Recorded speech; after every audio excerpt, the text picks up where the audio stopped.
un statut associatif pour la plupart. Certaines sont en SCOP ou en SCIC. Mais ce qui est commun à l'ensemble de ces télévisions participatives, c'est de ne pas être reconnues dans la nomenclature des télévisions du CSA.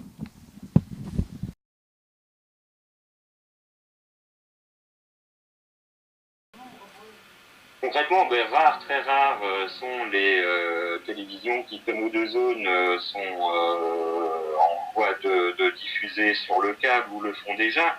Peut-être voilà, moins de 5 en France ont des accès comme ça. On a l'expérience du bouquet associatif parisien sur la TNT, mais tous ces exemples-là restent particulièrement marginaux. Le reste des télévisions associatives ont un mode de diffusion sur le web, sur Internet. Elles ont leur site Internet avec tout un tas d'outils en complément pour diffuser de flux, de streaming, etc. C'est donc Internet, c'est de la projection publique, ça peut être de la vente de DVD, mais maintenant ça passe beaucoup par Internet.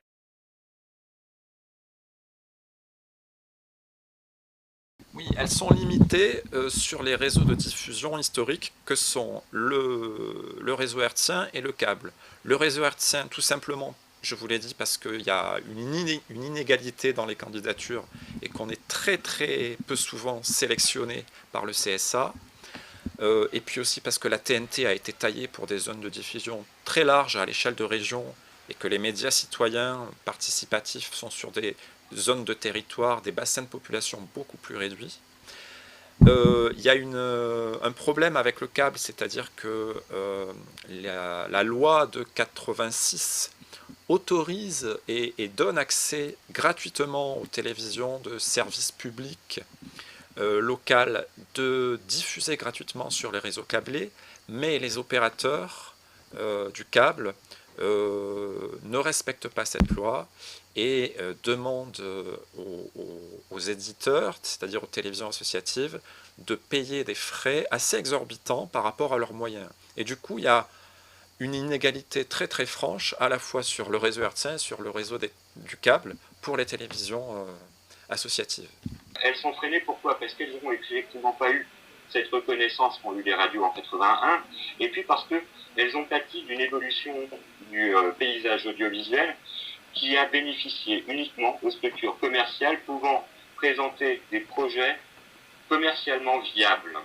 Or, nous nous situons dans un champ de l'économie sociale et solidaire, dans un champ citoyen, où nous ne faisons pas de la rentabilité, des marges financières, un objet premier. Notre objet premier, c'est notre rôle citoyen dans les territoires. Donc nos télévisions, en tant que structure associative, ne sont pas effectivement formatées pour correspondre aux demandes du CSA lorsqu'il autorise une radio sur les circuits traditionnels.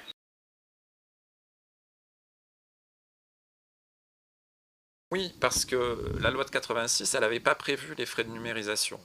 Et du coup, aujourd'hui, c'est là-dessus que, en tout cas, les opérateurs du câble jouent pour faire payer des frais aux télévisions. C'est sur les frais de numérisation qui, on le voit sur le cas de O2Zone, peuvent atteindre plus de 20 000 euros. Donc c'est une sorte de détournement, en tout cas c'est notre point de vue, c'est un détournement du principe de gratuité que de jouer sur ces frais de numérisation. Et ce que nous demandons à l'État, c'est de faire évoluer la loi dans le sens de la gratuité totale et donc de la prise en charge des frais de numérisation par l'opérateur du câble. Donc effectivement, là aussi, il y a des choses clairement à préciser au niveau de la loi.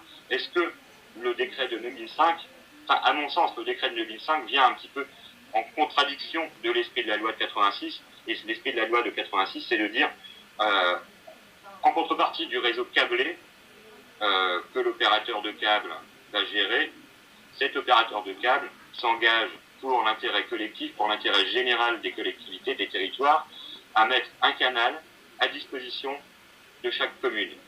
Alors aujourd'hui, peut-être aussi la dimension du territoire est à réfléchir, mais en tout cas, l'esprit de la loi, c'est ça, c'est de dire, dans ce nouveau paysage audiovisuel, on met en place un créneau dans chaque territoire pour que l'expression collective, citoyenne, d'intérêt général se mette en place.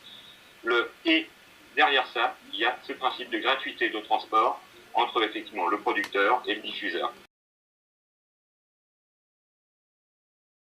Si on se compare à nos voisins européens, on est vraiment les derniers de la chaîne, quoi. C'est-à-dire que si on va en Allemagne par exemple, on a des canaux ouverts, les fameux Öffner-Kanal, qui sont en fait des télévisions communautaires. C'est le terme qu'on emploie dans les pays anglo-saxons pour parler de télévision associative et participative, qui sont soutenues par les Länder en Allemagne, et qui donc ont les moyens d'exister et qui sont des télévisions ouvertes aux citoyens.